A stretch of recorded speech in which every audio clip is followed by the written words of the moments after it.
أعوذ بالله من الشيطان الرجيم. بسم الله الرحمن الرحيم. وفاقی وزارت برائے مذہبی امور کی طرف سے جاری کردہ مکتوب کا اردو خلاصہ. دعوت اسلامی ایک غیر سیاسی پرامن سب سے بڑی مذہبی تحریک ہے جو کہ ملک اور بیرون ملک قرآن و سنت کے مطابق اسلام کا پیغام عام کرنے میں مصروف عمل ہے. یہ تحریک مکمل غیر سیاسی ہونے کے ساتھ ساتھ انتہا پسندی اور دہشت گردی سے پاک ہے. وفاقی وزارت برائے مذہبی امور اس تحریک کے نیکی کی دعوت عام کرنے کے انداز اور اس سے متعلق دیگر تمام امور سے مطمئن ہے. Certificate issued by Ministry of Religious Affairs, Government of Pakistan. To whom it may concern. Dawat-e-Islami is the largest religious, non-political, propagational and peaceful movement of Quran and Sunnah in the country, working for propagation of the message of Holy Quran and Sunnah all over the country as well as abroad. The Jama'at is purely non-political, non-extremist and non-terrorist. Therefore, Ministry of Religious Affairs is satisfactory on their propagation for Islam as well as other activities relates to religion. اعلیٰ حضرت امام احمد رضا خان علیہ رحمت الرحمن بہت بڑے عالم دین اور زبردست عاشق رسول تھے. اس کی جھلک آپ کے خطبات سے بھی ظاہر ہوتی ہے. نگران شورا و مبلغ دعوت اسلامی حضرت مولانا حاجی محمد عمران اتاری سلمہ الباری نے 20 صفر المظفر 1421 ہجری بمطابق 4 فروری 2010 کو عالمی مدنی مرکز فیضان مدینہ باب المدینہ کراچی میں سنتوں بھرا بیان فرمایا. دعوت اسلامی کا اشاعتی ادارہ مکتبۃ المدینہ اس بیان کی VCD برام خطبہ رضویہ اور عشق رسول مختلف مواقع کے مناظر اور آواز کی مکسنگ کے ساتھ پیش کرنے کی سعادت حاصل کر رہا ہے. آپ اس بیان کو اول تاخیر ملاحظہ فرمائیے. انشاءاللہ عز و جل آپ کے عشق رسول میں اضافہ ہوگا. صلو علی الحبیب صلی اللہ تعالی علی محمد. الحمد للہ رب العالمین والصلاة والسلام علی سید المرسلین. اما بعد فاعوذ باللہ من الشیطان الرجیم. بسم اللہ الرحمن الرحیم. الصلاة والسلام علیک یا رسول اللہ وعلی آلک وصحابک یا حبیب اللہ. الصلاة والسلام علیک یا نبی اللہ وعلی آلک واصحابک یا نور اللہ.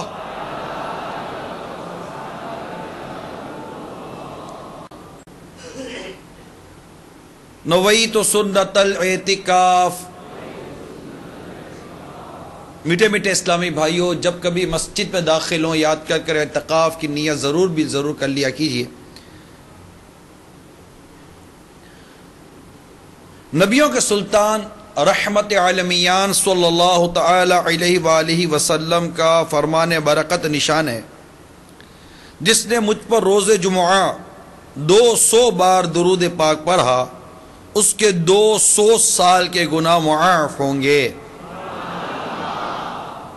صلو علی الحبیب صلی اللہ تعالی علی محمد وعلی آلہ وصحبہ وبارک وسلم. یہی کہتی ہے بلبل باغ جنا کہ رضا کی طرح کوئی سحر بیاں نہیں ہند میں واصف شاہ ہدا. مجھے شوخی طبع رضا کی قسم ملک سخن کی شاہی تم کو رضا مسلم. ملک سخن کی شاہی تم کو رضا مسلم، جس سمت آ گئے ہو سکے بٹھا دیے۔ یہ ایک ایسے کلام کا مقطع ہے جس میں شاعر اپنا تخلص، جو کلام اس کا نام ہوتا ہے استعمال کرتا ہے، اس کو مقطع کہتے ہیں، کہ بہت ہی مشہور و معروف شاعر کے پاس جب اعلیٰ حضرت کا یہ کلام پہنچا کہ ان کی مہک نے دل کے گنچے کھلا دیے ہیں، جس راہ چل دیے ہیں کوچے بسا دیے ہیں، آنے دو یا ڈبو دو اب تو تمہاری جانب، کشتی تمہیں پہ چھوڑی لنگر اٹھا دیے ہیں، ایک دل ہمارا کیا ہے آزار اس کا کتنا، تم نے تو چلتے پھرتے مردے جلا دیے ہیں۔ تو کہتے ہیں کہ یہ مقطع شاید تاریخی بات ہے، اس کلام کو دیکھنے والے بطور تفتیش کلام گیا تھا، لیکن وہ تو کلام پر قربان ہو گئے نا، چیک کرنے کے لیے کلام پہنچا تھا، وہ کلام پر قربان ہو گئے، اور ایک قول کے مطابق انہوں نے یہ مقطع اس کلام کے اندر لکھا کہ ملک سخن کی شاہی تم کو رضا مسلم، جس سمت آ گئے ہو سکے بٹھا دیے۔ میرے میٹھے اور پیارے اسلامی بھائیوں، آج سفر مظفر 1431 سن ہجری کی 20ویں شب ہے، اسی ماہ کی 25ویں شب عاشقان اعلی حضرت دنیا بھر میں عرس اعلی حضرت مناتے ہیں۔ اس عرس اعلی حضرت سے پہلے کی یہ آج شب جمعہ الحمدللہ ہمیں میسر ہے، دعوت اسلامی کا سنت و برا ہفتہ وار اجتماع حسب معمول جاری ہے، اور آج انشاءاللہ عز و جل ہم کچھ ذکر رضا کریں گے،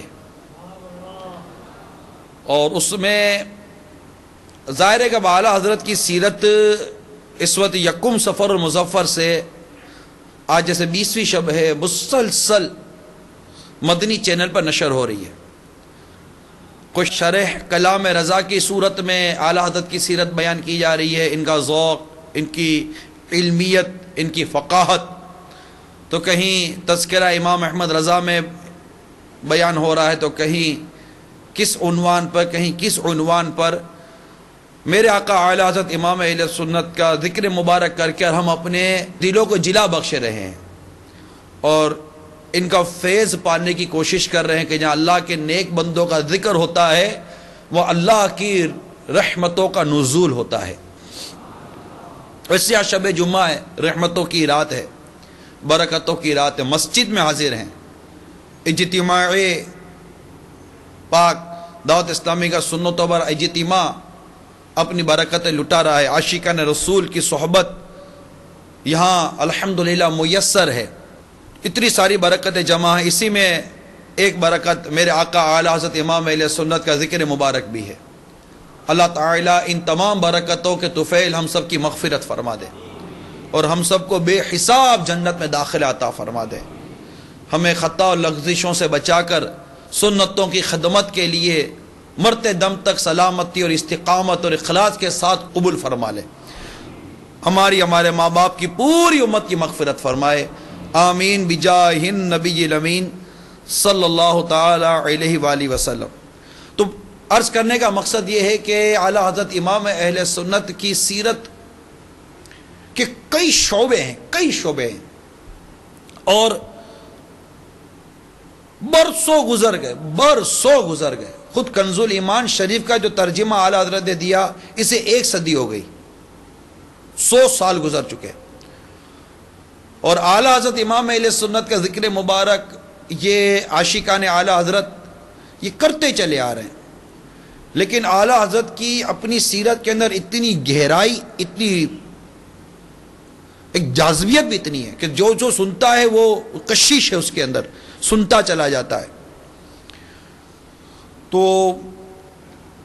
زندگی حیات اعلی حضرت کے کئی شعبے ہیں، ایک شعبہ جسے ہمارے مورخین نے، سیرت لکھنے والوں نے لکھا، عشاق نے بیان کیا، ان میں ایک ہے اعلی حضرت کی فصاحت و بلاغت۔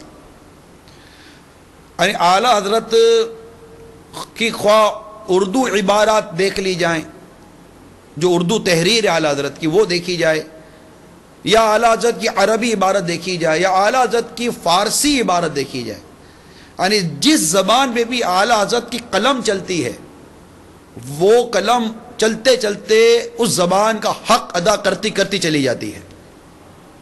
اعلیٰ حضرت کی یہ بہت ہی اہم خصوصیت ہے۔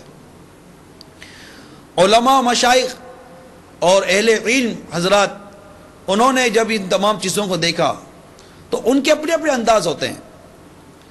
اب اعلیٰ حضرت کی جب شاعری میں فصاحت و بلاغت دیکھتے ہیں تو جیسے بڑا مشہور کلام ہے، لم یاتی نظیرک فی نظرین مثلے تو نشد پیدا جانا، جگراج تو تاج تورے سر سو ہے تجھ کو شہید و سرا جانا۔ اب یہ ایک پورے شعر کے اندر اعلیٰ حضرت نے چاروں زبانیں استعمال کی، عربی، فارسی، اردو اور ہندی، اور چاروں زبان کے اندر وہ لفظوں کو چناؤ کہ شعراء کی اور اہل علم کی آنکھیں دنگ رہ گئیں، جو کہتے ہیں انگلی دانتوں میں انگلیاں دبا دینا کہ یہ کہاں سے کلام آتا ہے، یہ کہاں سے لفظ آتے ہیں، کہاں سے یہ مطلب کہ اعلیٰ حضرت کے پاس لفظوں کا ذخیرہ آتا ہے۔ اور پھر اس میں جب حمد بیان کرتے ہیں تو ذات باری تعالیٰ کی جو تعریف بیان کرتے ہیں اس میں ان کا مقام اپنی جگہ پر، اور جب آقا کی تعریف بیان کرتے ہیں، نعتیں لکھتے ہیں تو مقام اپنی جگہ پر، منقبتیں لکھتے تو ان کا مقام اپنی جگہ پر۔ یعنی وہ بہت ہی لفظوں کا چناؤ اور بہت ہی پیارے چنے ہوئے اور اس زبان کے بہترین لفظوں کا چناؤ کرتے تھے، اور ایک لفظ ایسا لیتے تھے جو اپنے اندر بہت سارے معنی، مفاہیم اور گہرائی رکھتا تھا۔ فصاحت، بلاغت، ایک ایسا لفظ بندہ کہے کہ جو اس زبان کے اندر بہت ہی اچھا، گہرا، معنی خیز اور بہت ہی خصوصیات کا حامل ہوتا ہے۔ فصاحت و بلاغت کئی معنوں میں آ جاتی ہے، کیونکہ خود ایک فصاحت و بلاغت یہ خود ایک لفظ ہی بڑا فصیح اور بلیغ ہے کہ اس کو بھی سمجھنا پڑے گا کہ فصاحت کسے کہتے ہیں، بلاغت کسے کہتے ہیں۔ تو البتہ یہ ایک ایسا میرے اعلیٰ حضرت امام اہل سنت کا وصف تھا کہ بیان کرنے والوں نے اس طرح بھی بیان کیا کہ میرے آقا اعلیٰ حضرت امام اہل سنت کے جو رسائل ہیں، سینکڑوں رسائل ہیں، بڑے ہی علمی حوالے سے ہے، بڑے دقیق یعنی بڑے مشکل ترین اور اہم ترین رسائل ہیں۔ فقہ کا رسالہ کھولیں، مثل اعلیٰ حضرت نے کسی فقہ کے موضوع پر رسالہ لکھا، اب تو خطبہ لکھے گئے نا الحمدللہ رب العالمین کر کے کسی رسالے میں، تو خطبے کے اندر سارے کے سارا موضوع جو لیں گے نا وہ پڑھنے والا سمجھ جائے گا کہ اس خطبے کے اندر فقہ کا بیان ہوتا چلا، یعنی فقہ کے اندر جو اصطلاحات اور جو لفظوں کو اختیار کیا جاتا ہے وہ لفظ اعلیٰ حضرت اللہ تعالیٰ کی تعریف بیان کرتے ہوئے، پیارے آقا صلی اللہ علیہ وسلم تعریف بیان کرتے ہوئے خطبے کے اندر ان لفظوں کو خود بخود لے لیتے ہیں، یعنی خطبہ پڑھنے والا سمجھ جاتا ہے کہ یہ رسالہ کس مضمون میں لکھا گیا ہے۔ اسی طرح بالفرض کے کسی اور موضوع پر، پانی کے موضوع پر لکھیں گے، حسن اخلاق کے موضوع پر لکھا، سرکار صلی اللہ تعالیٰ علیہ وآلہ وسلم کی شان مبارک، آقا کی عظمت، آقا کا مقام صلی اللہ تعالیٰ علیہ وسلم اس عنوان پر لکھیں گے تو وہ خطبہ ہی بتا دیتا ہے۔ اسی طرح اردو میں بھی ایسا ہی ہے کہ اعلیٰ حضرت جس طرف چلتے ہیں نا بس وہاں سے لفظوں کا ایسا ذخیرہ لے کر چلتے ہیں۔ تو یہ ہے اعلیٰ حضرت کی فصاحت و بلاغت اور آپ کے لفظوں کے چناؤ اور آپ کی سحر بیانی کہ سننے والا بس اگر سمجھتا ہو نا، ایک تو نہ سمجھتا ہو تب بھی ہم کو اعلیٰ حضرت کی محبت کا ایسا جام امیر اہل سنت نے پلایا ہے کہ نہ سمجھتے ہو پھر بھی مزہ آتا ہے کہ بات اعلیٰ حضرت کی ہو رہی ہے، ذکر اعلیٰ حضرت کا ہو رہا ہے، کلام اعلیٰ حضرت کا پڑھا جا رہا ہے، خطبہ اعلیٰ حضرت کا پڑھا جا رہا ہے، مسئلہ اعلیٰ حضرت نے جو بیان کیا وہ بیان کیا جا رہا ہے۔ یہی بات ہمارے لیے ایک لذت، ایک سرور اور ایک مزہ و لطف کا سبب بن جاتی ہے، لیکن جب سمجھ آ رہا ہو نا تو لطف دوبالا ہو جاتا ہے، مزے کو بھی مزہ آ جاتا ہے کہ اعلیٰ حضرت کے ایسے ایسے لفظوں کے چناؤ ہوتے ہیں۔ آج جو اس فصاحت و بلاغت کے حوالے سے جو بطور نمونہ کہہ دیا ہے، سمجھانے کے لیے، بتانے کے لیے جو ایک مثال لے کر حاضر ہوا ہوں وہ ہے اعلیٰ حضرت کا خطبہ رضویہ، جو جمعہ کی نماز میں عاشقان اعلیٰ حضرت اسے پڑھا کرتے ہیں۔ جمعے کی نماز کا جو خطبہ ہوتا ہے، بعض خطبے پڑھے جاتے ہیں، لیکن ہمارے شیخ طریقت امیر اہل سنت اس بات کو پسند فرماتے ہیں کہ جمعہ میں خطبہ اعلیٰ حضرت کے خطبہ رضویہ سے پڑھا جائے۔ اور یہ خطبات رضویہ میرے ہاتھ میں اس وقت مدینہ ڈائری ہے، مکتبۃ المدینہ کی، تو اس ڈائری کے اندر الحمدللہ اعلیٰ حضرت کا خطبہ موجود ہے۔ یہ خطبہ بھی اسی طرح فصاحت و بلاغت کا ایک شاہکار ہے کہ لاکھوں مسلمان ہو سکتا ہے کہ ان مقامات پر جمعہ پڑھتے ہوں جہاں پر اعلیٰ حضرت کا یہ خطبہ پڑھا جاتا ہو۔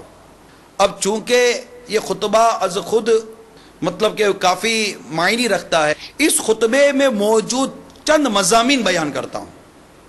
میری نیت یہ ہے کہ ایک تو ذکر رضا ہوگا، پھر لاکھوں اور بے شمار مسلمان یہ خطبہ سنتے ہیں۔ اب جب خطیب خطبہ دینے والا جب خطبہ پڑھے تو ہماری ذہن میں اس خطبے کو سنتے سنتے مضامین آتے رہیں، وہ باتیں آتی رہیں جو اعلیٰ حضرت امام اہل سنت نے بیان کی ہیں۔ تصور گویا کہ جیسے یہ بن جائے کہ میرے آقا اعلیٰ حضرت امام اہل سنت کھڑے ہیں اور یہ خطبہ بیان کر رہے ہیں۔ پھر دیکھیے اعلیٰ حضرت امام اہل سنت کا اس خطبے کے اندر اللہ عز و جل کی محبت، پیارے آقا صلی اللہ تعالی وسلم کی محبت، اس خطبے کے اندر امت محبوب صلی اللہ تعالی علیہ وسلم کی خیر خواہی کا درد یہ اس خطبے میں ہے، تقوی اور پرہیزگاری کا درس یہ اس خطبے میں ہے، محبت مصطفیٰ صلی اللہ تعالی علیہ وسلم کا بہترین درس اس خطبے میں ہے، سنتوں پر عمل کرنے کا بہترین درس اس خطبے میں ہے۔ اس کے علاوہ نیکی، پرہیزگاری، خوف خدا، آخرت کے لیے بہتر اعمال کرنے، گناہوں سے بچنے کا بہترین درس آیات اور روایات کی صورت میں میرے آقا اعلیٰ حضرت اس خطبے میں بیان کیا۔ پھر اس خطبے کے اندر میرے آقا اعلیٰ امام اہل سنت نے توکل کے ساتھ ساتھ اللہ کی بارگاہ میں کئی مقامات پر دعائیں کی ہیں، اللہ کی بارگاہ میں التجائیں کی ہیں، کیونکہ ہماری سمجھ میں نہیں آتا اس لیے ہمیں وہ نہیں اتنی وہ بنتا، دعائیں کیے، التجائیں کیے اعلیٰ حضرت نے اللہ کی بارگاہ میں۔ پھر میرے آقا اعلیٰ امام علیہ سنت نے جا بجا تھوڑی تھوڑی دیر کے بعد سرکار صلی اللہ تعالیٰ پر درود و سلام پڑھے، سرکار کے اصحاب پر درود و سلام، سرکار صلی اللہ علیہ وسلم کی آل پر درود و سلام پڑھتے گئے، اور خطبہ سننے والے عام مومنین کے لیے دعائیں دیتے گئے اس پورے خطبے کے اندر۔ پھر ایک وقت آتا ہے کہ اعلیٰ حضرت امام اہل سنت اسی خطبے کے اندر ترتیب وار خلفائے راشدین کا ذکر مبارک کرتے ہیں، ان کی تعریفیں، ان کے واقعات، کیونکہ ایک ایک واقعے کے اندر مشاہدین لکھتے ہیں تو اس کے پیچھے پورا ایک سبق موجود ہے۔ اس کے علاوہ فاروق اعظم کا ذکر کرتے ہیں تو اس کے پیچھے پورا ایک سبق موجود ہے، ایک ایک لقب کے پیچھے پورے اسباق اور پورے بیانات موجود ہیں۔ عثمان غنی رضی اللہ عنہ کا ذکر کرتے ہیں، کامل الحیا کا ذکر کریں، کامل الایمان کا ذکر کریں، یا وہ غزوہ تبوک کا اس میں بیان کرتے ہیں کہ جس طرح انہوں نے میرے آقا عثمان غنی رضی اللہ تعالی عنہ نے جیش الاسرا کا جو لشکر تھا اس کو تیار کیا، اس کا ذکر کرتے تو وہ اسی طرح مولا مشکل کشا شیر خدا کرم اللہ تعالی وجہ الکریم و ذکر مبارک، ان کے القاب کے پیچھے پورے کے پورے واقعات اگر بالکل بغور دیکھے بندہ اس خطبے کو تو یہ خطبہ آقا اعلیٰ حضرت امام اہل سنت کی فصاحت، بلاغت، علم اور تقوی، پرہیزگاری، قرآن اور حدیث پر نظر، واقعات پر نظر، اسلام پر، اس کے واقعات پر نظر، حسن اسلام اور ایسی باتیں ہیں۔ پھر آگے چل کر میرے آقا اعلیٰ حضرت امام اہل سنت حسنین کریمین کا ذکر مبارک کرتے ہیں، تو پھر آگے جا کے ان کی امی جان خاتون جنت کا ذکر کرتے ہیں، اہل بیت کی محبت، حسنین کریمین کی محبت۔ اس کے ساتھ آگے بڑھے تو پھر میرے آقا اعلیٰ حضرت امام اہل سنت سرکار صلی اللہ علیہ وسلم کے دونوں چچا حضرت حمزہ اور حضرت عباس رضی اللہ تعالیٰ عنہما کا ذکر مبارک کرتے ہوئے آگے بڑھ گئے۔ پھر تمام انصار اور مہاجرین صحابہ کرام کا ذکر کرتے ہوئے آگے بڑھ گئے۔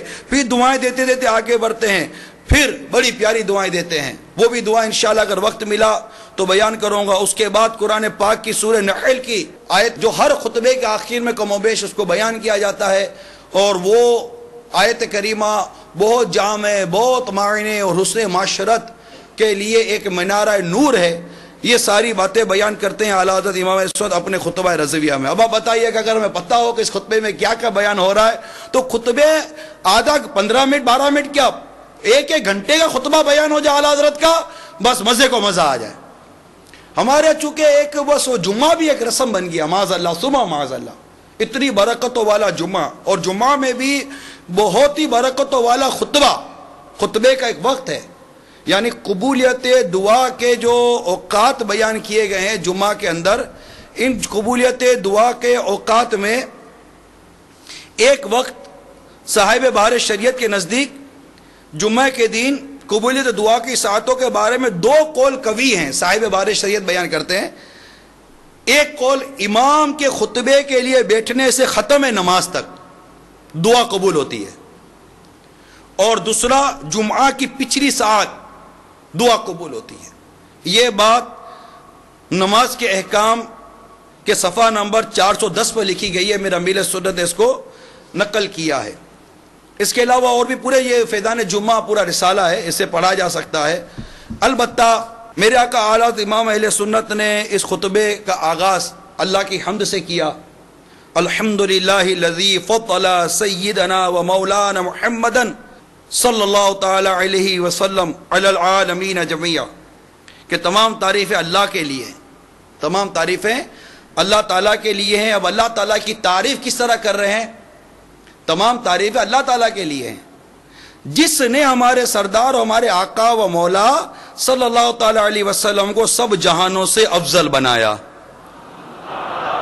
دیکھیں تعریف رب کی ہو رہی ہے، اور سرکار صلی اللہ تعالی وسلم کی نعت بھی بیان ہو رہی ہے خطبے کے اندر۔ کتنا پیارا انداز، وہ مجھے کلام یاد آ رہا ہے اعلیٰ حضرت کا، جس میں حمد بھی ہے رب کی اور میرے آقا کی نعت بھی ہے۔ وہی رب ہے جس نے تجھ کو ہمتن کرم بنایا، وہی رب ہے جس نے تجھ کو ہمتن کرم بنایا، ہمیں بھیک مانگنے کو تیرا آستہ بتایا۔ تجھے حمد ہے خدایا، تجھے حمد ہے خدایا۔ کہ یہ ایک عاشق کا اور ایک کامل مومن کا انداز کہ اللہ تبارک و تعالیٰ کی حمد بھی بیان کرے زبان، اللہ عز و جل کا ذکر بھی کرے زبان، اور پیارے مصطفیٰ صلی اللہ علیہ وسلم کی نعتیں بھی بیان کرے زبان۔ کہ میرا کا اعلیٰ حضرت کا تو ایک انداز ہے نا کہ خود سرکار کی بارگاہ میں عرض کرتے ہیں، اپنی وہ جو آپ کی کیفیت ہے وہ بیان کرتے ہیں، آقا میں تو وہ ہوں کہ ہم آئے یہاں تمہارے لیے، اٹھے بھی وہاں تمہارے لیے، دہن میں زباں تمہارے لیے، بدن میں ہے جاں تمہارے لیے۔ اور پھر آخر میں لکھتے ہیں صبا وہ چلے کہ باغ پھلے، وہ پھول کھلے کہ دن ہو بھلے، لیوا کے تلے ثنا میں کھلے، رضا کی زباں تمہارے لیے۔ تو اب آپ دیکھیے کہ یہ اعلیٰ حضرت امام اہل سنت کا کتنا پیارا انداز ہے۔ پھر یہ حمد بیان ہوئی، اس کے بعد لکھتے ہیں اور انہیں قیامت کے دن گناہگاروں، برائیوں سے آلودہ ہونے والوں، سخت خطا کاروں، ہلاکت میں پڑنے والوں کی شفاعت کے لیے مقرر فرمایا ہے۔ یہ سرکار کی تعریف بیان ہوئی صلی اللہ تعالی علیہ وسلم، کہ تمام تعریف اس رب کریم کے لیے جس نے میرے آقا محمد مصطفیٰ صلی اللہ تعالی علیہ وسلم کو تمام جہانوں سے افضل بنایا، اور انہیں قیامت کے دن گناہگار امتیوں کی شفاعت فرمانے پر مقرر فرمایا۔ کہ میرے آقا صلی اللہ تعالی علیہ وآلہ وسلم نے ارشاد فرمایا ہے، اس میں حدیث پاک کی طرف اشارہ بھی ہے کہ میرے آقا صلی اللہ تعالی علیہ وآلہ وسلم نے ارشاد فرمایا کہ میری شفاعت میری امت کے مرتکبین کبائر کے لیے، یعنی وہ لوگ جو کبائر کا ارتکاب کرتے ہیں، میری شفاعت ان کے لیے۔ مولانا حسن رضا خان علیہ رحمت الرحمن نے بڑا پیارا شعر لکھا ہے، تمہارا نام مصیبت میں جب لیا ہوگا، ہمارا بگڑا ہوا کام بن گیا ہوگا، گناہگار پہ جب لطف آپ کا ہوگا، گناہگار پہ جب لطف آپ کا ہوگا، کیا بغیر کیا بے کیا ہوگا، اور دکھائی جائے گی محشر میں شان محبوبی۔ دکھائی جائے گی محشر میں شان محبوبی، آپ ہی کی خوشی آپ کا کہاں ہوگا۔ کہیں گے اور نبی اذهبوا الی غیری، کسی اور کے پاس جاؤ، کسی غیر کی طرف جاؤ۔ کہیں گے اور نبی اذهبوا الی غیری، میرے حضور کے لب پر انا رہا ہوگا۔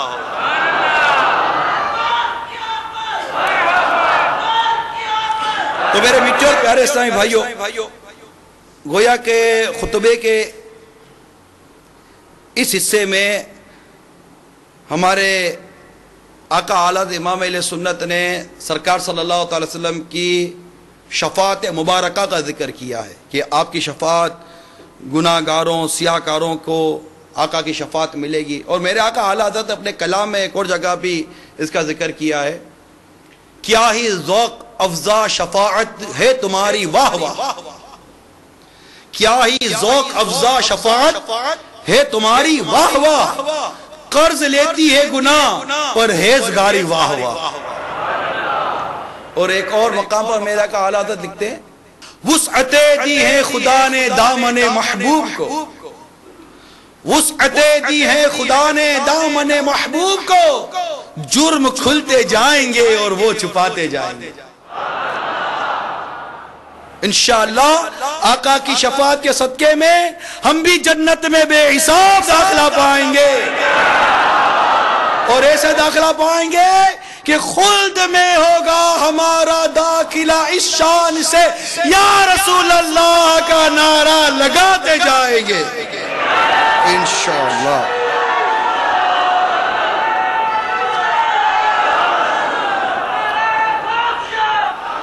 صلو علی الحبیب۔ میٹھے میٹھے پیارے پیارے اسلامی بھائیوں اور میرے مدنی چینل کے ناظرین، اعلیٰ حضرت نے آگے کچھ اور بیان کیا، پھر میں نے کہا چند مضامین بیان کروں گا۔ ایک مقام پر اعلیٰ حضرت نے اسی خطبہ اولیٰ میں، جو پہلا خطبہ ہوتا ہے امام کے بیٹھنے سے پہلے، اب خود فرماتے ہیں کہ میں وصیت کرتا ہوں کس چیز کی؟ اما بعد فیا ایھا المؤمنون رحمنا ورحمکم اللہ تعالی، اے ایمان والو اللہ تعالی ہم پر اور تم پر رحم فرمائے۔ جمعہ کی یہ گھڑی دعاؤں کی قبولیت کی گھڑی ہوتی ہے، اور یہ بیان ہو رہا ہے اللہ تعالی ہم پر اور تم پر رحم فرمائے۔ اوصیکم ونفسی بتقوی اللہ عز وجل فی السر والاعلان، یہ وصیت ہے کہ اللہ تعالی فرماتے ہیں کہ میں تمہیں اور اپنے نفس کو خلوت و جلوت، تنہائی میں اور لوگوں میں اللہ تعالیٰ سے ڈرتے رہنے کی وصیت کرتا ہوں۔ کتنی پیاری بات ہے کہ اللہ سے ڈرو، تقوی اختیار کرو، صرف لوگوں کے درمیان میں نہیں کہ لوگوں کے درمیان ہی تقوی، لوگوں کے درمیان ہی پرہیزگاری، لوگوں کے درمیان ہی نیکی اور اس طرح کا انداز اختیار کرنے کے بجائے صرف یہی نہیں ہونا چاہیے، بلکہ تنہائی میں بھی تم رب کے لیے تقوی اختیار کرو، اللہ سے ڈرو۔ تقوی کے کئی معنی ہمارے مفسرین، ہمارے علماء نے بیان کیے ہیں، اور قرآن پاک میں تقوی، یاد رکھیے تقوی کئی معنوں میں قرآن پاک میں استعمال ہوا ہے، تقوی کئی معنوں میں استعمال کیا گیا ہے، توحید پر ایمان تقوی ان معنوں میں بھی استعمال کیا گیا ہے، توبہ، طاعت، گناہوں کا ترک، اخلاص کے لیے بھی تقوی کا لفظ قرآن پاک میں استعمال کیا گیا ہے۔ تو اعلیٰ امام اہل سنت نے اپنے اس خطبے میں ہمیں خلوت میں اور جلوت میں ہر حال میں اللہ سے ڈرنے کی وصیت فرمائی ہے کہ بندہ جس طرح لوگوں کے درمیان گناہوں سے بچتا ہے، کوئی دیکھ رہا ہو تو ہم گناہ نہیں کرتے، اسی طرح جب کوئی نہیں دیکھ رہا، کون نہیں دیکھ رہا؟ ان لوگوں میں سے کوئی نہیں دیکھ رہا، اس وقت گناہوں سے بچے کہ اللہ رب العزت ہم لوگوں کے درمیان میں ہو یا تنہائی میں ہو، اللہ رب العزت ہمیں دیکھ رہا ہے، یہ ہمارا ایمان ہے۔ اور بندے کو چاہیے کہ رب سے ڈرے، لوگوں سے ڈر کر کیا کرے گا؟ اگر بندہ رب سے ڈرے تو لوگوں سے بھی امان ہے اور کئی چیزوں سے امان ہے۔ تقوی ایسی العاقبۃ للمتقین، عاقبت متقیوں کے لیے ہے۔ وَاعْلَمُوا أَنَّ اللَّهَ مَعَ الْمُتَّقِينَ، اور جان لو کہ اللہ تبارک و تعالیٰ متقیوں کے ساتھ ہے۔ قرآن پاک میں کتنے مقامات پر متقیوں کے اوصاف بیان کیے، متقیوں تقوی کی، اتقوا اللہ اتقوا اللہ اتقوا اللہ، کتنی مقامات رب کریم نے ہمیں بیان کیا، خشیت کے معنی میں، اللہ سے ڈرنے کے معنی میں، پرہیزگاری کے معنوں میں کہ تقوی اختیار کرو، اللہ سے ڈرو اللہ سے ڈرو اللہ سے ڈرو۔ کئی مقامات پر فرمایا اللہ سے ڈرو کہ تمہیں اسی کی طرف لوٹنا ہے، تمہیں اسی کی طرف لوٹنا ہے، آخر جانا تو وہی ہے، حساب کتاب ہے، قبر کا معاملہ ہے، حشر کا معاملہ ہے، روز جزا ہے۔ بندہ رب سے نہیں ڈرے گا تو پھر کس سے ڈرے گا؟ اس کی گرفت سے ڈرے، اس کی پکڑ سے ڈرے، اس سے حیا کرے۔ تو میرے آقا اعلیٰ امام اہل سنت نے بڑی پیاری وصیت کی، فی السر والاعلان، کہ چھپے ہوئے خلوت میں ہو یا جلوت میں ہو، اللہ تبارک و تعالیٰ کے لیے تقوی اختیار کرو۔ اور پھر آگے ارشاد فرمایا وَاقْتَفُوا آثَارَ سُنَنِ سَيِّدِ الْمُرْسَلِينَ، کہ یہاں پر میرے آقا اعلیٰ حضرت امام اہل سنت نے ہمیں سید المرسلین صلی اللہ تعالی وسلم کی سنتوں کی پیروی کرو، یہ وصیت فرما رہے ہیں کہ یہ سنتیں یہ انوار ہیں، ان سے قلب میں نور پیدا ہوتا ہے۔ جب سنتوں پر بندہ عمل کرتا ہے، گمراہی والی بدعتوں سے بچتا ہے، وہ بدعت جو گمراہی کی طرف لے جاتی ہے، وہ بدعت جو سنتوں کو مٹاتی ہو۔ سنتوں پر عمل کرو، اپنے آپ کو سنتوں کا پیکر بناؤ، اپنے دل میں سنتوں کا نور پیدا کرو کہ اس نور سے تقوی، پرہیزگاری اور بہت کچھ نصیب ہوتا ہے۔ اس کے علاوہ آگے چلے تو میرے آقا اعلیٰ حضرت امام اہل سنت نے اسی خطبہ رضویہ میں اب محبت رسول کا ذکر کر رہے ہیں۔ وَزَيِّنُوا قُلُوبَكُمْ بِحُبِّ هَذَا النَّبِيِّ الْكَرِيمِ، فرماتے اعلیٰ حضرت امام اہل سنت، اور اپنے دلوں کو اس کریم نبی صلی اللہ تعالی وسلم کی محبت سے مزین کرو، اس سے زینت دو۔ اور آگے فرماتے ہیں فَإِنَّ الْحُبَّ هُوَ الْإِيمَانُ كُلُّهُ، یعنی فرماتے بے شک سرکار کی محبت ہی سارا ایمان ہے۔ كُلُّهُ أَلَا لَا إِيمَانَ لِمَنْ لَا مُحَبَّةَ لَهُ، خبردار اس کا ایمان نہیں جس سے ان سے محبت نہیں۔ الا لا ایمان لمن لا محبت لا، خبردار سن لو اس کا ایمان نہیں جس سے ان سے محبت نہیں۔ الا لا ایمان لمن لا محبت لا، سن لو اس کا ایمان نہیں جس سے ان سے محبت نہیں۔ یہ تین باتیں، تینوں ایک ہی جملے اعلیٰ حضرت نے بار بار ہمیں بیان کیے، اور یہاں گویا کہ جمعہ کے خطبے میں اعلیٰ امام اہل سنت نے زور دیا اس بات کے اوپر کہ اپنے دلوں کو پیارے مصطفیٰ صلی اللہ علیہ وسلم کی محبت کے نور سے پر نور کرو، ان کی محبت اختیار کرو، ان کی سنتوں پر عمل کرو، ان کی چاہت کو دل میں جگہ دو۔ اور یہ تین مرتبہ یہ کہہ کر ارشاد فرمایا لا ایمان لمن لا محبت لا، اس کا کوئی ایمان نہیں جس کو میرے آقا صلی اللہ علیہ وسلم محبت نہیں۔ صحابہ کرام علیہم رضوان کے اگر اس عنوان پر اگر سیرت دیکھتے ہیں تو ایک روز حضرت فاروق اعظم رضی اللہ تعالی عنہ نے رسول پاک صلی اللہ تعالی علیہ وسلم سے عرض کیا آقا آپ میری جان کے علاوہ ہر چیز سے زیادہ محبوب ہیں۔ تو نبی رحمت صلی اللہ تعالی علیہ وسلم نے فرمایا اس کی قسم جس کے قبضے قدرت میری جان ہے، تم میں سے کوئی کامل مومن نہیں ہو سکتا جب تک کہ میں اس کے نزدیک اس کی جان سے زیادہ محبوب نہ ہو جاؤں۔ یہ سن کر فاروق اعظم رضی اللہ تعالیٰ نے عرض کی آقا اس ذات کی قسم جس نے آپ پر کتاب نازل فرمائی، آپ میری جان سے زیادہ محبوب ہیں، آپ مجھے میری جان سے زیادہ محبوب ہیں۔ اس پر سرکار مدینہ صلی اللہ تعالی وسلم نے فرمایا ہاں اب اے عمر، یعنی ہاں اب عمر اب تیرا ایمان کامل ہوا۔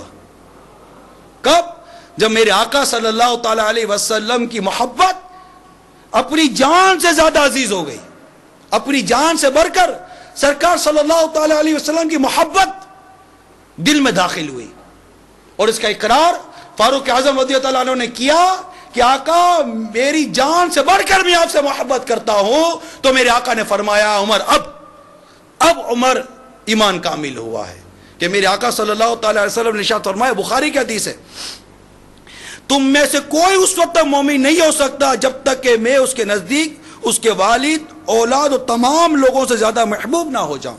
اور میرے رب کریم نے پارہ 10 سورہ توبہ میں بڑا واضح ارشاد عطا فرمایا کہ میرے آقا اعلیٰ حضرت اس کا ترجمہ یوں کرتے ہیں، تم فرماؤ اگر تمہارے باپ اور تمہارے بیٹے اور تمہارے بھائی اور تمہاری عورتیں اور تمہارا کنبہ اور تمہاری کمائی کے مال اور وہ سودا جس کے نقصان کا تمہیں ڈر ہے اور تمہارے پسند کے مکان، یہ چیزیں اللہ اور اس کے رسول اور اس کی راہ میں لڑنے سے زیادہ پیاری ہو تو راستہ دیکھو، یہاں تک کہ اللہ اپنا حکم لائے اور اللہ فاسقوں کو راہ نہیں دیتا.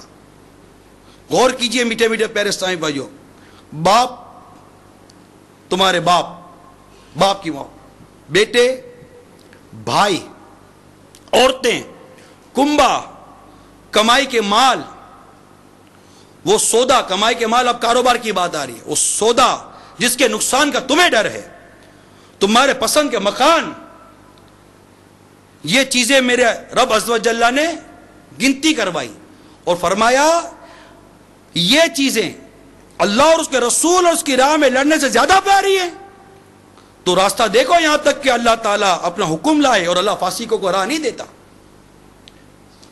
تو صحابہ کرام علیہم رضوان کے پیش نظر یہ اللہ تبارک و تعالیٰ کے احکام، سرکار مدینہ صلی اللہ تعالی علیہ وسلم کے یہ پیارے پیارے ارشاد تھے، تو یہ اپنی جانوں سے بڑھ کر آقا سے محبت کرتے تھے. ان کا کنبہ، انہوں نے اپنے کنبے، اپنا مال، اپنا گھر، اپنا ساد و سامان، اپنا کاروبار، اپنا شہر، اپنا سب کچھ میرے آقا کے نام پر قربان کر دیا. آپ دیکھیے یہ محبت، جب میرے آقا اعلیٰ امام اہل سنت جب اس محبت کی تذکرے پر آتے اپنے کلام کے اندر تو کتنا پیارا شعر لکھ جاتے ہیں. آقا کرو تیرے نام پہ جاں فدا، کرو تیرے نام پہ جاں فدا، نہ بس ایک جاں دو جہاں فدا، دو جہاں سے بھی نہیں جی بھرا، کرو کیا کروڑوں جہاں نہیں. یہ محبت کی نشانیاں ہیں، یہ محبت کی باتیں میرے میٹھے میٹھے پیارے پیارے اسلامی بھائیوں، کہ سرکار کی محبت یہ عمل کامل کی طرف لاتی ہے، یاد رکھیے. اور یہ دعوت اسلامی یہ وہ پیاری اور سنت و بھری عالمگیر تحریک ہے جو پیارے آقا صلی اللہ علیہ وسلم کے محبت کے جام دکھاتی نہیں ہے، محبت کے جام پلاتی ہے. اور ایسے محبت کے جام پلاتی ہے، ایسے محبت کے جام پلاتی ہے کہ فیشن میں آلودہ نوجوان سر پر سنتوں کا تاج امامہ شریف سجا لیتا ہے، آقا کی محبت میں سجاتا ہے، کہ اس کو یہ بتا دیا گیا یہ تیرے نبی کی سنت ہے. تیرے نبی نے اپنے سر پر ٹوپی پر، سر مبارک پر، ٹوپی مبارک پر امامے کا تاج سجایا. وہ اس جہاں کو بھول جاتا ہے کہ مجھے جہاں کیا کہے گا، وہ یہ دیکھتا ہے کہ میرے آقا کی بارگاہ میں قبول ہو جاؤں، میرے آقا مجھ سے راضی ہو جائیں. ایسے فیشن پرستی کے دور میں دعوت اسلامی ایسا محبت کا جام پلاتی ہے کہ وہ فیشن چھوڑ کر، داڑھی منڈانا چھوڑ کر اپنے چہرے پر ایک مشت داڑھی سجا لیتا ہے. پینٹ شرٹ، کوٹ ٹائی پینٹ، سارے کے سارے فیشن والے لباس چھوڑ کر پیارے محبوب کی سنتوں بھرا مدنی لباس سجا لیتا ہے. اس کو آقا سے محبت ہو جاتی ہے کہ فجر کی نماز بستر پر اس کو قرار نہیں آتا، نماز کے لیے مسجد میں حاضر ہوتا ہے، کیونکہ اس نے سرکار کا یہ ارشاد سنا ہوتا ہے کہ نماز ہے میری آنکھوں کی ٹھنڈک ہے. سرکار کی محبت عملی طور پر دعوت اسلامی اس کے جام پلاتی ہے کہ صرف محبت کی بات نہیں کرنی بلکہ محبت کے مطابق عمل کو بھی اپنی زندگی کا حصہ بنانا ہے. دعوت اسلامی یہ عملی تحریک ہے، صرف محبت کی بات نہیں ہے. محبت کی جو بنیاد ہے کہ محبت عمل کی طرف ابھارتی ہے. جس سے محبت ہوگی، آپ کو جس سے محبت ہوگی اس کی بات سمجھ میں آئے گی، اس کی بات پر یقین کر لینے کا، اس کی بات پر عمل کر لینے کا، اس کی بات پر سن کر اس کی بات کو کر گزرنے کا جذبہ محبت دیتی ہے. یاد رکھیے گا، یہ محبت وہ چیز ہے کہ جب کسی سے محبت ہو جاتی ہے تو پھر وہ اچھا ہی لگتا ہے. محبت ہو جاتی تو وہ شے اچھی لگتی ہے کہ محبت محبوب کے عیب سننے سے بہرا اور عیب دیکھنے سے اندھا کر دیتی ہے. اور جب سرکار سے محبت ہو جائے جو تو ہیں ہی بے عیب, میں تو کوئی عیب ہے ہی نہیں, کہ وہ ہے نا وہ کمال حسن حضور ہے کہ گمان نقص جہاں نہیں, یہی پھول خار سے دور ہے, یہی شمع ہے کہ دھواں نہیں. اور ایک مقام پر حضرت لکھتے ہیں آقا کی بارگاہ میں, تیرے تو وصف عیب تناہی سے ہیں بری, عیب تناہی سے ہیں بری, تیرے تو وصف عیب تناہی سے ہے بری, حیران ہوں میرے شاہ میں کیا کیا کہوں تجھے. یعنی عیب تناہی سے کیا مراد, کہ کسی کی وصف بیان کرے, کسی کی تعریف بیان کرے, کسی کی خصوصیت بیان کرے, 1 2 3 4 12 15 20 100 200 1000 2000 کتنی تعریف, آخر تعریف ختم بھی تو ہوتی ہے کسی کی, انتہا آتی ہے کسی کی تعریف کی. اعلیٰ حضرت فرماتے ہیں کسی کی تعریف کی ہوتے ہوتے اس کی تعریف کی انتہا ہو جانا یہ بھی ایک عیب ہے. اور میرے آقا وہ پیارے آقا ہیں جو اس عیب سے بھی پاک ہیں, میرے آقا اس عیب سے بھی پاک ہیں. اور لکھتے ہیں آقا تیرے تو وصف, آپ کی خصوصیات, آپ کے اوصاف عیب تناہی, کہ ان کی خصوصیات کی کوئی انتہا ہی نہیں ہے, کہ کسی کی خصوصیت کی انتہا ہونا یہ بھی ایک عیب ہے, اور اللہ تعالیٰ نے آپ کو اس عیب سے بھی پاک رکھا ہے. تیرے تو وصف عیب تناہی سے ہے بری, حیران ہوں میرے شاہ میں کیا کیا کہوں تجھے. پھر آخر میں آ کر قلم جب رکھنے کا وقت آتا ہے تو لکھ دیتے ہیں, کہہ لے گی سب کچھ ان کے ثنا خاں کی خاموشی, وہ چپ ہو جاتا, کہہ لے گی سب کچھ ان سے ثنا خاں کی خاموشی, چپ ہو رہا ہوں کہہ کے کہ میں کیا کیا کہوں تجھے. سرور کہوں کہ مالک و مولا کہوں تجھے, باغ خلیل کا گل زیبا کہوں تجھے. اللہ رے تیرے جسم منور کی تابشیں, اے جان جام جان تجلا کہوں تجھے. الغرض محبت کی بات تھی, اور میرے آقا اعلیٰ امام اہل سنت اپنے اس خطبے میں بڑا زور دیا ہے محبت مصطفیٰ صلی اللہ تعالی علیہ وسلم. لا ایمانا لمن لا محبت اللہ, اس کا کوئی ایمان نہیں جس کو ان سے محبت ہے. جنگ احد میں ایک صحابیہ رضی اللہ تعالی عنہ کے باپ بھائی اور شوہر باغانہ ہوا, لڑتے لڑتے شہید ہو گئے. انہیں جب یہ معلوم ہوا تو باپ شہید ہو گئے, بھائی شہید ہو گئے, باپ بھائی اور شوہر تینوں شہید ہو گئے. جب پتہ چلا تو پوچھتی ہیں یہ بتاؤ میرے آقا کیسے ہیں. باپ شہید ہو گئے, بھائی شہید ہو گئے, شوہر شہید ہو گئے. جب یہ پتہ چلا کہ یہ تینوں شہید ہو گئے تو یہ عاشقہ آقا کی عاشقہ پوچھتی ہے یہ بتاؤ میرے آقا کیسے ہیں. جب ان کو بتایا گیا کہ الحمدللہ بخیر و سلامت ہیں تو بولی مجھے دکھا دو, یعنی جب تک دیکھو گی نہیں چین نہیں آئے گا. آپ کو دیکھ کر ایک روایت میں ہے کہ بے تابانہ آپ کا کپڑا پکڑ کر کہنے لگی کلو مصیبت بعد کا جلل, یعنی آپ کے ہوتے ہوئے ہر مصیبت ہیج ہے. یہ تھا عشق.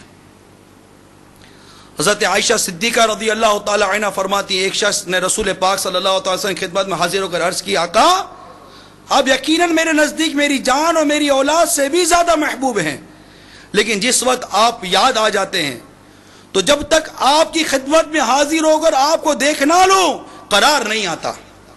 لیکن اس دنیا سے رخصت ہونے کے بعد جنت میں داخل ہو کر آپ انبیاء کرام علیہ السلام کے ساتھ بلند مقام پر ہوں گے, اور میں نیچے درجے میں ہونے کے سبب اندیشہ کرتا ہوں کہ کہیں آپ کو دیکھ نہ سکوں. یہ سن کر میرے آقا صلی اللہ علیہ وسلم خاموش رہے. اتنے میں جبریل امین علیہ السلام پارہ 5 سورہ نساء کی آیت نمبر 69 لے کر حاضر ہوتے ہیں کہ میرے آقا اعلیٰ حضرت نے ترجمہ کیا اور جو اللہ اور اس کے رسول کا حکم مانے تو ان کا ساتھ ملے گا جن پر اللہ نے فضل کیا, یعنی انبیاء اور صدیق اور شہید اور نیک لوگ یہ کیا ہی اچھے ساتھی ہیں. یہ آیت کریمہ نازل ہوئی. آگے لکھتے ہیں ہمارے کتاب میں لکھا ہے اسی لیے صحابہ کرام علیہم رضوان ایک ایک لمحے کے لیے میرے آقا کو دیکھنے کے لیے بے چین رہا کرتے تھے. آقا کی جدائی ان سے گوارا نہیں ہوتی تھی. محبت رسول صلی اللہ تعالی علیہ وسلم، یہ وہی محبت کی طرف ہمیں اعلیٰ حضرت بلا رہے ہیں، امام اہل سنت بلا رہے ہیں. تو صدیق اکبر کو آقا سے محبت تھی، فاروق اعظم کو آقا سے محبت تھی، عثمان غنی کو آقا سے محبت تھی، زید بن حارث کو آقا سے محبت تھی، اسامہ بن زید کو آقا سے محبت تھی، حضرت اویس کرنی رضی اللہ تعالیٰ عنہ کو آقا سے محبت کی، بلال حبشی نے جو آقا سے محبت کی، حضرت سلمان فارسی رضی اللہ تعالیٰ عنہ نے جو آقا سے محبت کی، ان صحابہ کرام علیہم رضوان نے، ان صحابیات نے جو آقا سے محبت کی، امام اعظم نے جو آقا سے محبت کی، امام مالک نے جو آقا سے محبت کی، کہ مدینہ منورہ کے اندر یہ محبت رسولی تو تھی کہ آپ سواری نہیں کرتے تھے کہ میں اس زمین کو اپنے گھوڑوں کی ٹاپوں سے کیسے روندوں جس زمین میں میرے آقا آرام فرما رہے ہوں. ارے محبت رسولی تو تھی کہ امام اعظم رضی اللہ تعالیٰ عنہ جب تک مدینہ منورہ میں رہے، آپ نے مدینہ منورہ میں استنجا اور اجابت رہی کی، استنجا اور اجابت کے لیے مدینہ منورہ سے باہر تشریف لے جایا کرتے تھے. یہ محبت رسولی تو تھی، آقا سے محبت ہوتی. رضوان اللہ تعالی علیہم اجمعین و رحمہم اللہ تعالی، اللہ تعالیٰ کی ان پر کروڑوں رحمتیں ہوں. یہ محبت ہی تو تھی.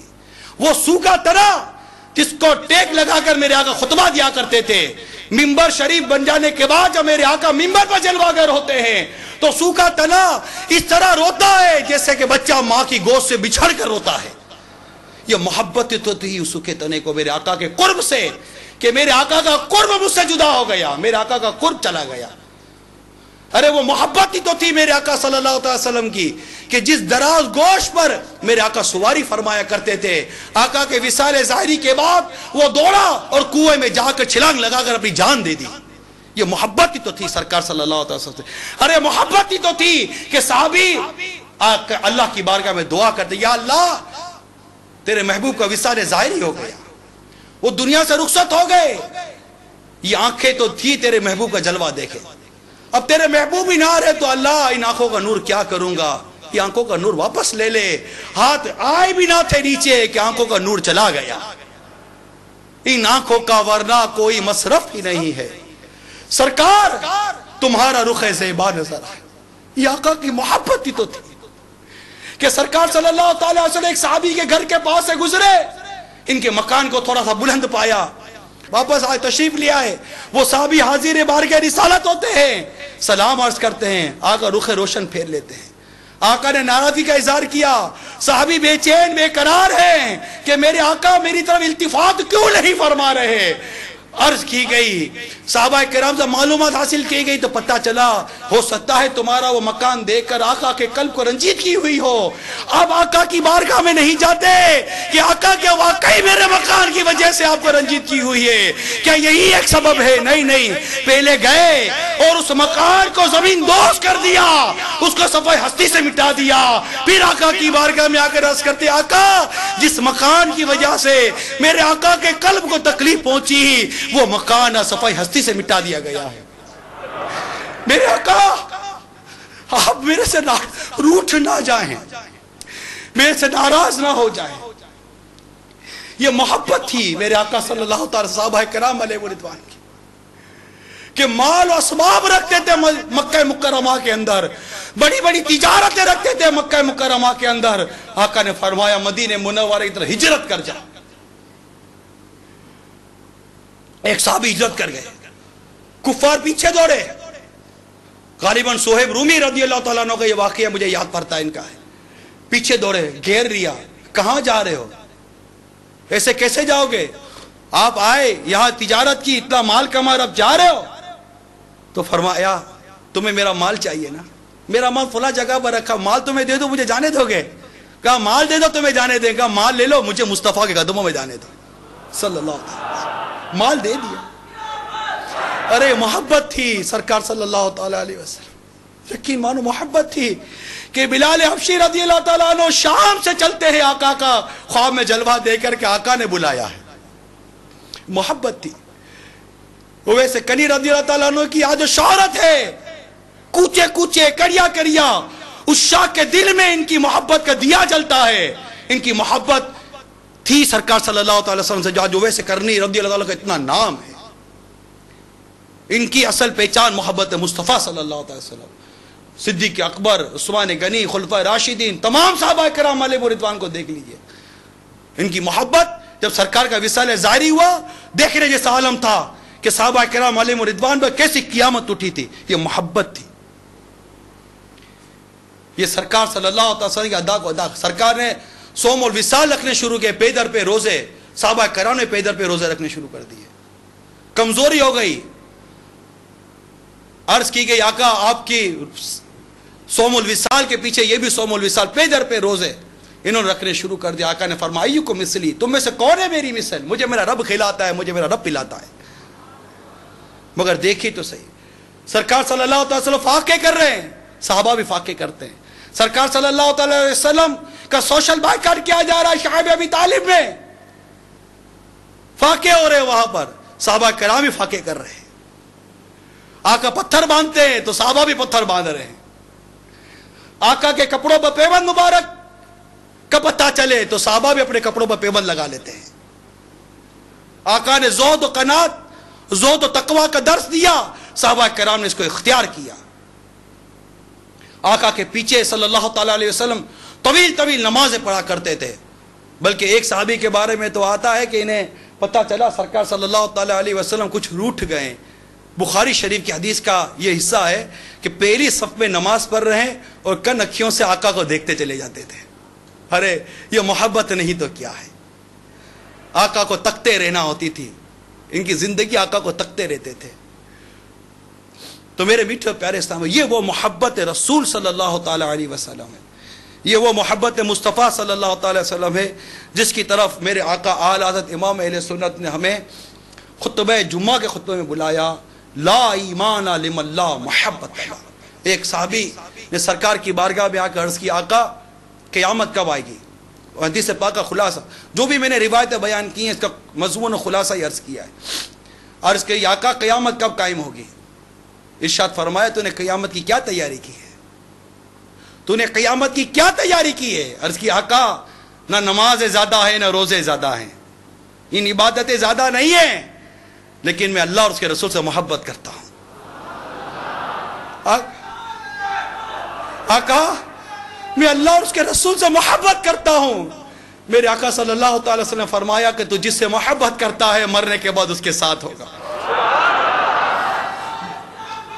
ارے سنو, بعض روایتوں میں آتا ہے راوی کہتے ہیں اسلام قبول کرنے کے بعد صحابہ کرام علیہ رضوان کو جو سب سے زیادہ خوشی جس ارشاد پر ہوئی تھی وہ میرے آقا کا یہ ارشاد تھا کہ تم جس سے محبت کرتے ہو قیامت کے دن اس کے ساتھ ہوگے.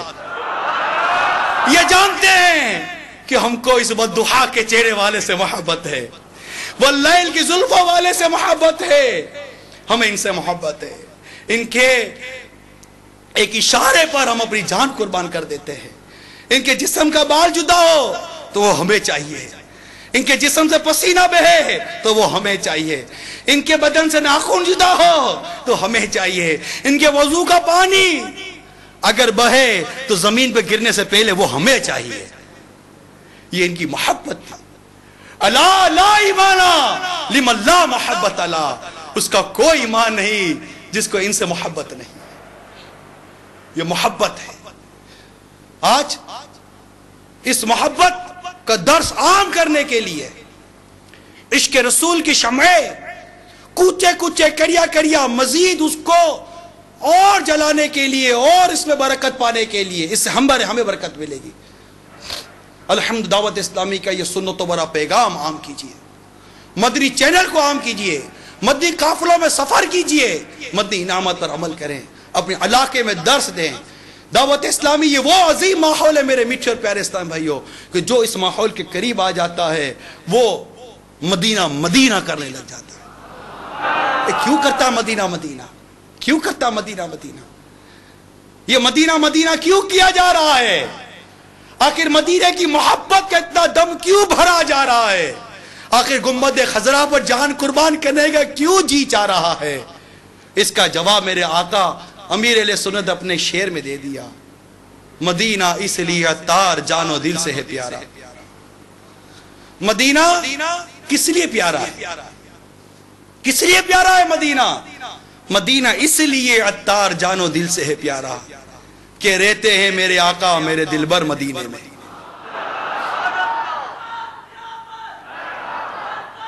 ارے ہے کوئی ایسا شہر جسے دیکھنے کے لیے آنکھیں ترستی ہوں؟ بتاؤ نا یار، کیا دیکھنے جاتے؟ آبشار ہے وہاں؟ کیا ہے وہاں؟ اگر دیکھیں تو وہاں ایسی کوئی آرٹیفیشل چیزیں نہیں ہیں جسے دنیا دیکھنے کے لیے جاتی ہے. پیرس جاتی ہے، سنگاپور جاتی ہے، سوئٹزرلینڈ جاتی ہے، یہاں جاتی ہے، وہاں جاتی ہے. یہ بڑی بڑی عمارتیں، یہ دیکھیں گے، وہ دیکھیں گے، باغ خلیان یہ دیکھیں گے. مدینے صرف عاشق مدینے جاتا ہے، آقا کے روزے کی زیارت کے لیے جاتا ہے، آقا کی محبت اور شفقت اور آقا کی شفاعت پانے کے لیے جاتا ہے کہ من زارا قبری وجبت لہ شفاعتی، جس نے میرے مزار کی زیارت کی اس کے لیے میری شفاعت واجب ہو گئی. تو مدینے کی محبت، مدینہ مدینہ کرنے کی طلب، یہ دعوت اسلامی دیتی ہے. یہ دعوت اسلامی ہمیں اعلیٰ حضرت کے پیچھے چلاتی ہے. چلو اس عاشق کے پیچھے کہ یہ عاشق قرآن و حدیث کی تعلیمات کے مطابق ہماری رہنمائی کر رہا ہے اور ہمیں عشق رسول کی شارع پر چلا رہا ہے، اور سیدھی سڑک یہ شہر شفاعت نگر کی ہے.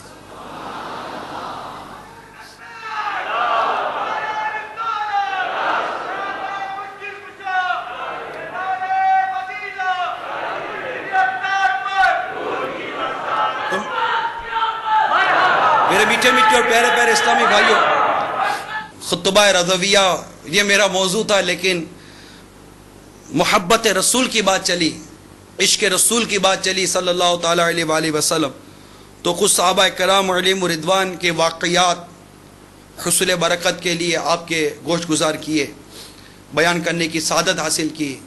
اللہ تعالی ہمیں بھی عشق رسول عطا فرمائے. حضرت سلیمان جزولی رحمۃ اللہ تعالی علیہ عاشق رسول تھے، صاحب دلال الخیرات، جنہوں نے عشق رسول میں ڈوب کر درود پاک پر ایک ایسی کتاب لکھی جو عاشقوں کا وظیفہ ہے، دلال الخیرات. ان کو انعام دیکھیے 70 یا 77 برس کے بعد ان کی مزار شریف کو کسی سبب سے کھولا گیا، ایسے لیٹے تھے جیسے ابھی تدفین ہوئی ہو، ایسا جسم سلامت ہے. یہ عشق رسول کی خیرات ہے. صحابہ کرام علیہم رضوان کے مزارات سینکڑوں برس کے بعد کسی سبب سے کھولے گئے، ایسے لیٹے تھے جیسے ابھی تدفین ہوئی ہو. عشق رسول کی خیرات ہے، محبت رسول کی خیرات ہے. اور اتنی دور کیوں جاتے ہو؟ 41 ماہ انتقال کے 41 ماہ کے بعد جب مفتی فاروق کے مزار کو کھولا گیا تو ان کی زلفیں اور امامہ اور ان کی یہ زیارت نصیب ہو گئی. گل بہار کے قبرستان میں مبلغ دعوت اسلامی کی قبر کھولی گئی، ان کا جسم سلامت. مرکز الاولیاء لاہور کے قبرستان میں احد رضا کی مزار کھولی گئی، بارش کی وجہ سے جو دھس گئی تھی، ان کا جسم سلامت تھا.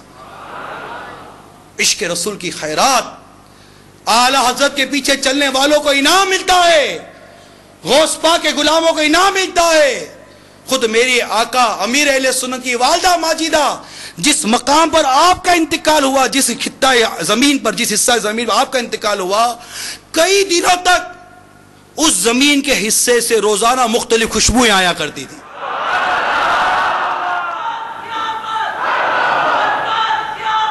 ارے ان کے حصے سے کیوں خوشبو نہ آتی؟ انہوں نے کیسا عاشق رسول بیٹا ہمیں عطا فرما دیا. اللہ کی کروڑ رحمتوں میرا میل سنت کی والدہ ماجدہ پر. یہ ماں کی تربیت کا شاہکار ہے میرا میل سنت کہ ان کے گھر میں شروع سے ہی میلاد، نظر نیاز، 11ویں، غوث پاک، اعلی حضرت اور یہی چیزیں ہوا کرتی تھی، اور انہی انداز سے میرا میل سنت کی پرورش ہوئی. یہی انداز آپ کی نشو و نما اسی انداز سے ہوتی گئی، اور آج آپ کے سامنے میرا میل سنت کہ جو ان کا ہو جاتا ہے وہ الحمدللہ عاشق رسول اور عاشق اولیاء ہو جاتا ہے. تو میرے میٹھے اور پیارے اسلامی بھائیوں، اب جمعہ کا بیان، وہ خطبے کا بیان تھا، تو یہ عرض کرتا چلوں کہ یہ بڑا ہی برکت خطبہ ہے، خطبات رضویہ. امیر اہل سنت اسے بہت پسند فرماتے ہیں، اور آپ کی خواہش ہے کہ جمعہ میں خطبات رضویات سے خطبہ دیا جائے. میں نے اس کے مضامین کچھ جھلکیاں تو شروع میں آپ کو بیان کر دی، لیکن اس کے خطبہ اولا کے اس حصے پر آ کر، محبت رسول والے حصے پر آ کر میں وہ بیان کا وقت ختم ہو گیا. اللہ تعالیٰ توفیق دے تو پھر کبھی اس کو مکمل بھی کر لیں گے انشاءاللہ عز و جل.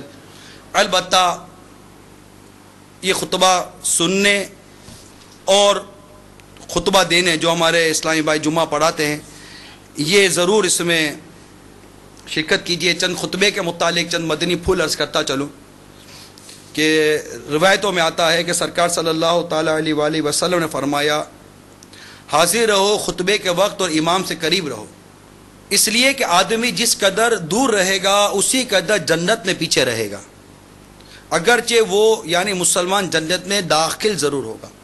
تو کئی اسلامی بھائی آتے ہیں جو جمعہ میں پیچھے پیچھے بیٹھے رہتے ہیں. تو یہ مطلقاً جہاں جہاں ہمارے اسلامی بھائی سن رہے ہیں، میں سب کی بارگاہ میں عرض کر رہا ہوں کہ جب جمعے کے لیے آئیں تو پہلے آ کر آگے آگے بیٹھ جائیں، انشاءاللہ اس کا خوب کو ثواب ملے گا. خطبے کے 7 مدنی پھول بیان کر دیتا ہوں جو ہمارے عموماً جمعہ میں خطبے سے پہلے بیان کیے جاتے ہیں. فیضان معلوی مدینہ فیضان مدینہ میں بیان کیے جاتے ہیں. الحمدللہ عز و جل امیر سنت کی یہ خاص تاکید ہے. تو آج کل علم دین سے دوری کا دور ہے. لوگ دیگر عبادات کی طرح خطبہ سننے جیسی عظیم عبادت میں بھی غلطیاں کر کے کئی گناہوں کا ارتکاب کرتے ہیں. لہذا مدنی التجا ہے کہ ڈھیروں نیکیاں کمانے کے لیے ہر جمعہ کو خطیب قبل از اذان خطبہ ممبر پر چڑھنے سے پہلے یہ اعلان کرے. اور یہ اعلان جیسے اس وقت یہ جمعہ نہیں ہے، اجتماع ہے، لیکن بے شمار اسلامی بھائی یہاں موجود ہیں، الحمدللہ ہم جمعہ پڑھتے ہیں. تو آپ نیت کر لیجئے جو میں بیان کر رہا ہوں مدنی پھول، کہ انشاءاللہ ان مدنی پھولوں پر عمل کریں گے. 7 مدنی پھول بیان کرتا ہوں. حدیث پاک میں جس نے جمعہ کے دن لوگوں کی گردنیں پھلانگی اس نے جہنم کی طرف پل بنایا. اس کے ایک معنی یہ ہے کہ اس پر چڑھ چڑھ کر لوگ جہنم میں داخل ہوں گے. خطیب کی طرف منہ کر کے بیٹھنا سنت صحابہ ہے. بزرگان دین رحمہم اللہ تعالیٰ فرماتے ہیں 2 زانوں بیٹھ کر خطبہ سنیں، پہلے خطبے میں ہاتھ باندھے دوسرے میں زانوں پر ہاتھ رکھے تو انشاءاللہ عز و جل 2 رکعت کا ثواب ملے گا. اعلیٰ حضرت امام اہل سنت فرماتے ہیں خطبے میں حضور اقدس صلی اللہ تعالی علیہ وسلم کا نام پاک سن کر دل میں درود پڑھیں کہ زبان سے سکوت یعنی خاموشی فرض ہے. در مختار میں ہے خطبے میں کھانا پینا کلام کرنا اگرچہ سبحان اللہ کہنا، سلام کا جواب دینا یا نیکی کی بات بتانا حرام ہے. اعلیٰ حضرت رحمت اللہ تعالی علیہ فرماتے با حالت خطبہ چلنا حرام ہے. یہاں تک کہ علماء کرام فرماتے ہیں کہ اگر ایسے وقت آیا کہ خطبہ شروع ہو گیا تو مسجد میں جہاں تک پہنچا وہیں رک جائے، آگے نہ بڑھے کہ یہ عمل ہوگا، اور حال خطبہ میں کوئی عمل روا یعنی جائز نہیں. نمبر 7 اعلیٰ حضرت رحمت اللہ تعالی علیہ فرماتے ہیں خطبے میں کسی طرف گردن پھیر کر دیکھنا بھی حرام ہے. تو کون کون نیت کرتا ہے انشاءاللہ ان 7 مدنی پھولوں پر عمل کریں گے؟ مجھے اعلیٰ حضرت کے خطبہ رضویہ کی بڑی پیاری بہار یعنی یوں سمجھے کہ بہت خوشی کی بات ہے، وہ یاد آ رہی ہے. چند برسوں پہلے مدینہ الاولیاء ملتان شریف میں دعوت اسلامی کا بین الاقوامی اجتماع میں سری لنکا کولمبو سے وہاں کے ایک بہت بڑے وزیر مسلمان ہیں، کم و بیش 70 برس کی کم و بیش ان کی عمر تھی، یہ آئے تھے. جمعہ بھی انہوں نے مدینہ الاولیاء ملتان میں ادا کیا. پاکستان انتظامی کابینہ کے نگران نے جمعہ کی نماز پڑھائی اور خطبہ رضویہ سے خطبہ دیا تھا.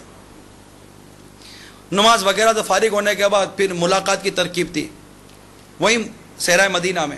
ملاقات کے لیے ان کے یہ جذبات میں عرض کر رہا ہوں. خطبہ رضویہ یہ سمجھو کہ یہ انہوں نے کہا کہ میں نے بہت جمعے پڑھے، دنیا میں کہاں گیا ہوں جمعہ پڑھنے کے لیے، لیکن آج جو خطبہ سننے کا لطف آیا نا، ایسا خطبہ سننے کا لطف مجھے زندگی میں کبھی نہیں آیا. ہو سکتا ہے کہ خطبہ سمجھ بھی رہے ہوں اور خطبہ دینے والے کی بھی اس پہ برکت ہو. تو یہ خطبہ رضویہ جو بہت میٹھا ہے، بہت پیارا ہے، بہت اچھا ہے، اللہ تعالی ہمیں اس خطبہ رضویہ کو سمجھنے کی توفیق عطا فرمائے. اس میں جو مضامین، جو اسباق چھپے ہیں، اللہ تعالیٰ ہمیں اس پر عمل کی توفیق عطا فرمائے. اس خطبے میں جو دعائیں ہوتی ہیں مسلمانوں کے لیے، اللہ تعالیٰ ان دعاؤں میں ہمیں حصہ عطا فرمائے. تو میرے میٹھے پیارے اسلامی بھائیوں، میں نے پہلے ہی بیان کیا کہ پیارے آقا صلی اللہ تعالی وسلم کی محبت کو عام کرنے، سنتوں کو عام کرنے کے لیے بہترین ذریعہ مدنی قافلے. آج دعوت اسلامی کا آپ یہ اجتماع دیکھ لیجئے، مدنی چینل کے ناظرین نے یہ اجتماع دیکھ لیں. اس وقت باب المدینہ میں 4 اجتماع ہو رہے ہیں. یہ ایک اجتماع ان سے اجتماع میں سے. الحمدللہ اس تقسیم ہونے کے بعد دیکھنے والے بتاتے ایسا لگتا ہے جیسے تقسیم نہیں ہوا. اسلامی بھائیوں کی انفرادی کوشش ہے، نیکی کی دعوت، اجتماع میں ترغیب دلا کے لانا، قافلوں میں سفر کر کر کے مختلف گاؤں کریے کے لوگوں کو اجتماع میں لانا، یہ ترغیبات کا سلسلہ ہے. جا کر کام ہوتا ہے. کرنا یہ بھی ایک اچھی بات ہے، لیکن کوڑھن کو کوئی تو لباس دیں گے نا. تو میرے میٹھے پیارے اسلامی بھائیوں، بہترین انداز جو دین کا کام کرنا، سنتوں کو پھیلانے کے لیے ایک بہترین اور مؤثر ترین انداز یہ مدنی قافلہ ہے. کہ ہمیں مدنی قافلوں میں سفر کرنے سے ایک تو خود اپنی تربیت ہوتی ہے. کئی زنگ ہوتے ہیں جو مدنی قافلوں میں دھلتے ہیں، ہمارے اپنے زنگ دھلتے ہیں، ہماری اپنی گرد و غبار دور ہوتی ہے مدنی قافلوں میں. پھر جہاں مدنی قافلہ لے کر ہم پہنچتے ہیں وہاں الحمدللہ بہار آتی ہے. وہاں پر کئی لوگ نمازی بن جاتے ہیں، کئی سنتوں کے پیکر بن جاتے ہیں. کئیوں کو پتہ ہی نہیں ہوتا کہ یہ امامہ بھی سنت ہے اور یہ ایسا مدنی لباس بھی سنت ہے اور یہ دعوت اسلام میں ایسا پیغام دیتی ہے. معاذ اللہ ثم معاذ اللہ ایسے واقعات شاید آپ کو دیکھنے کو ملے کہ مسجد میں نماز پڑھنے کے لیے تو آیا ہوگا لیکن اس کو نماز پڑھنا تو دور کی بات، کلمہ پڑھنا بھی نہیں آتا ہوگا. ان کی خیر خواہی کیجیے، ان کی خیر خواہی کیجیے، قربانی دیجیے، تھوڑی سی قربانی دیجیے. اور 3 دن سنتوں کی تربیت کے مدنی قافلوں میں سفر کر کے اپنی اور ساری دنیا کے لوگوں کی اصلاح کی کوشش کا جب نعرہ لگاتے ہیں، اس کو عملی جامہ پہنانے کی نیت کر لیجیے. کئی ایسے مدنی چینل کے ناظرین ہوں گے اسلامی بھائی جو یہاں اس وقت اجتماع میں نہیں ہوں گے. آپ بھی اپنا ذات قافلہ لے کر، سامان لے کر مدنی تربیت کا فیضان مدینہ میں آ جائیں، یا ملک کے کسی بھی حصے میں آپ ہیں سفر کریں، دنیا میں کہیں بھی ہیں آپ، قافلوں میں سفر کی نیت کر لیجئے. اس طرح دعوت اسلامی کا پیغام، سنتوں کا پیغام، عشق و محبت کا پیغام آپ ہوگا اور انشاءاللہ تعالی بچہ بچہ کہے گا میرے رضا پیارے رضا، اچھے رضا، سونے رضا، رضا ہی رضا ہوگا. اور یہ رضا رضا زبان زبان پر آ جائے، یہ میرا میل سنت کی خواہش ہے. تو انشاءاللہ قافلہ جہاں بھی جائے گا اعلیٰ حضرت یہ گیت گائے گا، مدینہ مدینہ کرتا رہے گا، سنتوں کو پھیلاتا رہے گا. تو انشاءاللہ عز و جل 3 دن کے سنتوں کی تربیت کے مدنی قافلوں میں ہم ضرور سفر اختیار کریں گے. تو اللہ تبارک و تعالی ہم سب کو ہمارے آقا اعلیٰ امام اہل سنت کی محبت پر استقامت عطا فرمائے اور مسلک اعلیٰ حضرت پر استقامت عطا فرمائے. آمین بجاہ النبی الامین صلی اللہ تعالی